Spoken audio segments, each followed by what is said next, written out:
We proceed to treat the sealing bar, using normal household paper, and a sachet of oil for cleaning the sealing bar, Colibrì system.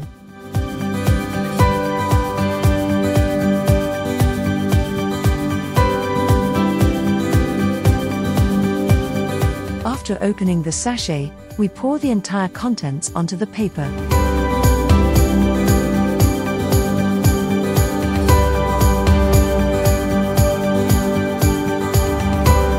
Let any surplus be absorbed.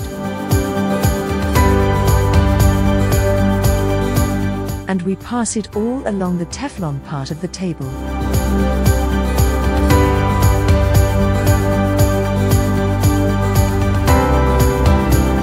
In the same way we pass it along the entire underside of the sealing bar, the one that cuts and welds the cover.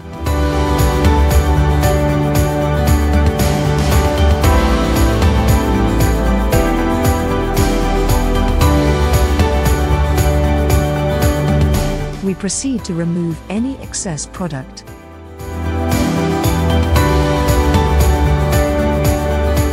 And proceed with the normal cutting cycle.